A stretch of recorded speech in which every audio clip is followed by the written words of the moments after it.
अमरोहा विधायक महबूब अली ने अपने आवास पर की प्रेस वार्ता। पालिका परिसीमन और केंद्र सरकार पर साधा निशाना। बता दें कि अमरोहा सदर विधायक समाजवादी पार्टी के वरिष्ठ नेता, पूर्व कैबिनेट मंत्री, लोकसभा समिति के चेयरमैन हाजी महबूब अली ने अपने आवास पर प्रेस वार्ता की, जहां उन्होंने किसानों के द्वारा चलाए जा रहे आंदोलन पर केंद्र सरकार पर निशाना साधा और कहा कि केंद्र सरकार की कथनी और करनी में अंतर है। उन्होंने कहा कि अमरोहा नगर पालिका परिषद द्वारा जो परिसीमन की बात की जा रही है वह गलत नहीं है, लेकिन नियम अनुसार और उचित तरीके से परिसीमन होनी चाहिए। जो संवैधानिक तौर पर परिसीमन में चीज़ें शामिल हो उनको किया जाए, लेकिन गैर संवैधानिक तरीके से संपन्न ना किया जाए।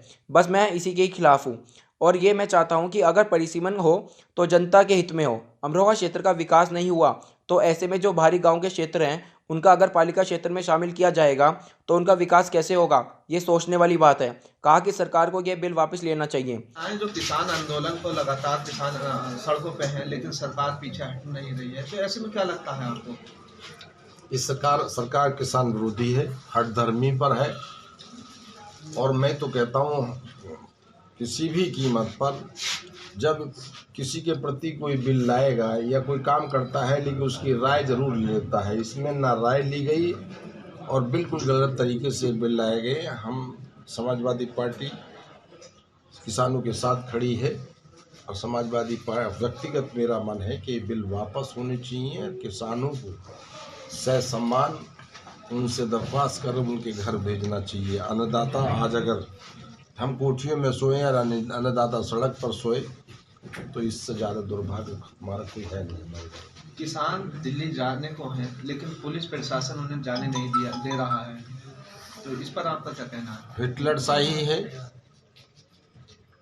इमरजेंसी से भी बदतर हालात हैं। किसान को तो सड़क पर जाने के बाद में और उससे अपनी सवारी से बैठकर रोका जा रहा है। मुझे तो गेट से किसानों के मसले में गेट से निकल कर मैं रोड पर ही आना चाहता था, मुझे उसमें नहीं निकलने दिया गया। तो ये लोकतांत्रिक तरीके से हमारा विरोध करना एक हक है। सरकार सत्ता में बैठे लोगों की आंखें खोलना हमारा मौलिक लोकतंत्र में अधिकार मिला है, लेकिन वो अधिकार भी सरकार किसी कीमत पर भी दमन करके उस अधिकार को से भी वंचित करना चाहती है। आज किसान जा रहे हैं तो उन्हें अपनी बात को कहने का हक है। आप सरकार को अपना पक्ष रख के किसानों की बात सुन के उनकी बातों का निदान करने का, लेकिन नहीं कर रही सरकार। आज प्रधानमंत्री मोदी दिल्ली के एक गुरुद्वारे में गए हैं और सरदारों का गुरुद्वारा है, सरदारी वहाँ विरोध कर रहे हैं, इस पर क्या कहना है? देखिए, मैं तो कहता हूँ अगर आस्था की नीयत से गए हैं तो एज ए प्रधानमंत्री जाना चाहिए, लेकिन राजनीतिक रूट या धर्म स्थलों से न सीखे तो अच्छा है। मूल रूप से उनकी बातें सुने और समस्याओं का निदान करें जो वाजिब है। और सबसे बड़ा खराब वक्त है किसान के सामने, जो आज आत्महत्या भी कर रहा है और मर भी रहा है वो ठंड में, और खुले आसमान के नीचे, मतलब 2 डिग्री जहाँ की स्थिति हो ठंड की, उसमें अगर खुले आसमान के नीचे पड़ा तो हर हिंदुस्तानी को इस पर कहीं ना कहीं तकलीफ महसूस करना चाहिए, इसकी भर्त्सना करनी चाहिए। किसान सड़कों पे हैं, लेकिन बीजेपी अपने वर्चुअल सम्मेलन, कहीं सभाएं इस तरीके से किसानों को समझाने में लगी। क्या मैंने पहले कहा कि फूट डालो राज करो, हमेशा पॉलिसी रही है बीजेपी की, और उसी में मैं तो कहता हूं कि इन सम्मेलनों से फ़ायदा नहीं। अब किसान, मैंने पहले भी कहा है कि इतना नासमझ नहीं, हर आदमी गेहूं की रोटी खाता है। और मैं तो कहता हूं कि किसान से ज़्यादा राजनीतिक लोग समझदार कभी नहीं हो सकते, ये मैं खुद भी कह रहा हूँ। जब किसान सड़कों पे है तो बीजेपी जो है वो किनके साथ मीटिंग कर रही है? अब ये हो सकता है कि बहुत से लोग ये सोचते हों कि हाँ, कोई दूसरा राजनीतिक हथकंडा अपना कर हम इनमें फूट डाल दें, लेकिन ये आंदोलन एक ऐसा आंदोलन है कि वो संभव नहीं, इसमें कोई हथकंडा इस्तेमाल नहीं हो पाएगा। किसान अपनी मांग, जो वाजिब मांग है उनकी, ये बिल वापस होने तक हमें नहीं लगता कि किसी कीमत पर भी माने। ठीक सर, सरकार मान सकती है बिल वापस लेने के लिए? सरकार ने मानना चाहिए सरकार को। अगर सरकार उन किसानों ने बनाई है तो ये उनका हक है कि बिना पूछे उनसे जो बिल लाए गए हैं उन्हें वापस लेना चाहिए। नगर पालिका अमरोहा नगर पालिका की बात करें, सीमा विस्तार है, क्या ये जो इस टाइम नगर पालिका है वो अपनी राजनीतिक हथकंडा बना रही है या फिर विकास की काम करेंगे इसमें? कहीं आने वाले चुनाव विकास की जहाँ तक बात है कि विकास तो जितना आज की तारीख में अमरोहा है उसकी विकास की स्थिति भी आप लोग रहते हैं यहाँ उसे देखते होंगे।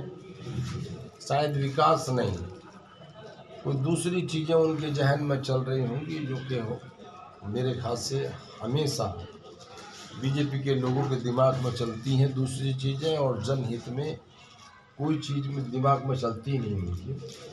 अगर ऐसा, मैं तो कहूँगा कि आज परिसीमन का मामला चल रहा है, इससे ज़्यादा और कुछ हो नहीं सकता।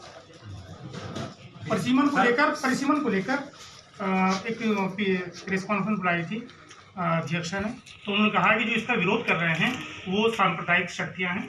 आप इस बारे में क्या कहेंगे? नहीं, अमरोहा का हर व्यक्ति किसी भी संप्रदाय और जाति का क्यों ना हो, वो अमरोहा वासी है और हर व्यक्ति का हक है।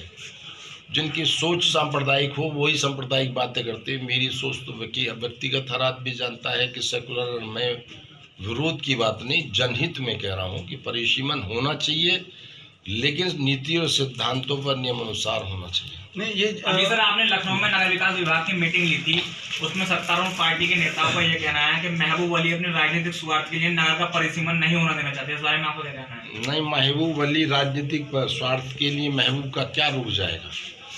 आप मेरा राजनीतिक स्वार्थ बताइए। जो लोग ये कहते हैं, क्या मेरी विधानसभा में वो गांव बढ़ जाएंगे? क्या मेरा राजनीतिक स्वार्थ क्या है? मेरा तो अगर क्षेत्रफल घटने और बढ़ने की बात नहीं, जनहित में ये उचित नहीं है कि वर्तमान में परिसीमन हो, लेकिन जो क्षेत्रफल का ज्योग्राफिया दिया गया 8-8 किलोमीटर दूर के गांव और 1-1, 2-2 किलोमीटर दूर के गांव छोड़ दिए गए हैं, वो गलत है। नियमों के तहत परिसीमन होना चाहिए। महबूब सबसे पहला उसका पक्षधर है। लेकिन विकास की जहाँ तक की बात है, विकास तो जितना क्षेत्रफल आज भी अमरोहा का है उसी क्षेत्रफल का विकास नहीं हो पा रहा। दूसरे गांव को जोड़ने के बाद तो और विकास अवरुद्ध हो जाएगा। मंत्री जी,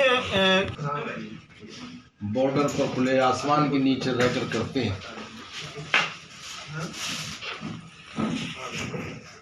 और उनके वालिदैन, उनके बुजुर्ग में अपनी फसल बचाने के लिए, उनकी उचित मूल्य के लिए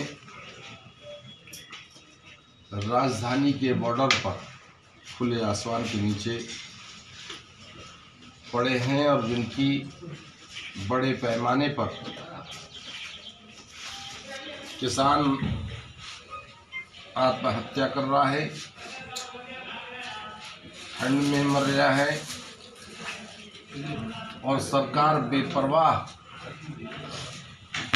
मो आसिफ, अमरोहा। तो ये थी अभी तक की कुछ बड़ी खबरें। बाकी की खबरों के लिए लगातार बने रहिए एनके न्यूज़ चैनल के साथ। नमस्कार।